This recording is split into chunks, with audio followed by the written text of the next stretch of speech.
খুব সহজেই soft donut বানিয়ে ফেললাম।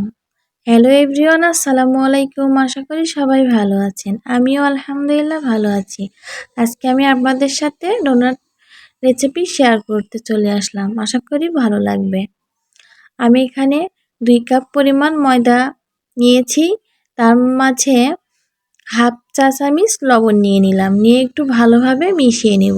এখন আমি ময়দাগুলো চারপাশে সরিয়ে মাঝখানে একটু ফাঁকা করে রাখবো। আর এই পাশে আমি হাফ কাপ পরিমাণ কুসুম গরম দুধ দিয়ে নিয়েছি।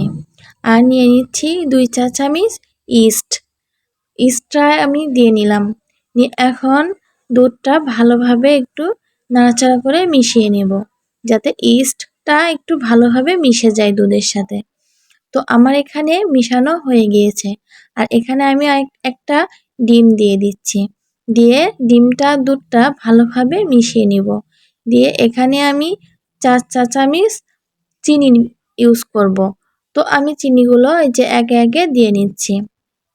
আমার চিনিগুলো দেওয়া হয়ে গিয়েছে। এখন এটা আমি সব মিশ্রণগুলো ভালোভাবে নেড়েচেড়ে নিব। নেড়েচেড়ে নিচ্ছি। নেড়েচেড়ে নেওয়া হয়ে গিয়েছে। এখানে আমি এই ময়দার মধ্যে অল্প পরিমাণ মিশ্রণগুলো দিব। দিয়ে একটু হালকাভাবে নাড়তে থাকব। মিশ্রণগুলো দিয়ে এখন আমি আস্তে আস্তে একটা চামচের সাহায্যে আমি ভালোভাবে নেড়েচেড়ে নিচ্ছি। আর এখানে আমি 2 চা চামচ সয়াবিন তেল দিয়ে নিলাম। নিয়ে এখন আমি যা বাকি মিশ্রণগুলো ছিল সেগুলো আমি দিয়ে নিব। দিয়ে এখানে আমি হাত দিয়ে ডোটা করার জন্য ভালোভাবে মেখে নিব।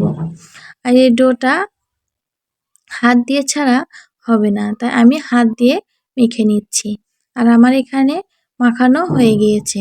এখানে একটা জায়গাতে আমি ভালোভাবে পরিষ্কার করে নিয়েছি। নিয়ে কিছু ময়দা ছিটিয়ে ভালোভাবে মথে নিব। ডোটা ভালোভাবে মথে নিলে ডোনাটটা খেতে অনেক সফট হবে। তাই আমি ভালোভাবে মথে নিচ্ছি। 1 ঘন্টার জন্য ঢেকে রেস্টে রেখে দেব। রেখে দিয়ে এই যে 1 ঘন্টা পর ফিরে এসে আমার ডোটা ভালোভাবে সেট হয়ে গেছে আর ফুলে অনেক হয়ে গেছে।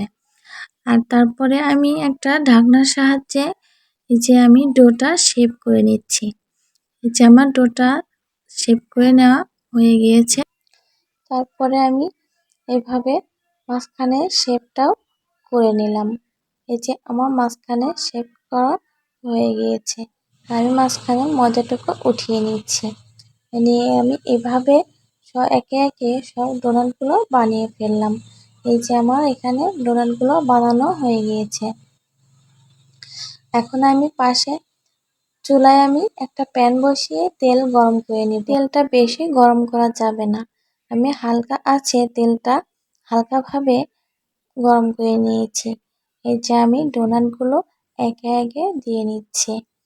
তো আমার আরেকটা জিনিস খেয়াল করতে হবে, চুলার আঁচটা যেন বাড়ানো না থাকে।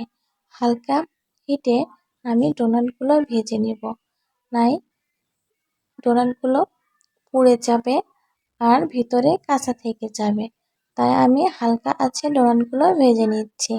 এই যে আমি এক পাশটা উল্টিয়ে নিচ্ছি। এভাবে লাল লাল হয়ে গেলে এক পাশ উল্টিয়ে নিতে হবে। তাই আমি সবগুলো ডোনাট এভাবে উল্টিয়ে নিচ্ছি। তো এখানে আমার ডোনাটগুলো উল্টানো হয়ে গিয়েছে। আমি এভাবে লাল লাল করে সব ডোনাটগুলো আমি ভেজে নিব। তো আমি এখানে আমার ভাজা হয়ে গিয়েছে। ডোনাটগুলো দেখতে অনেক লোভনীয় হয়েছে আর দেখতে অনেক ভালো লাগছে। যে আমার ডোনাটগুলো অনেক সফটও হয়েছে।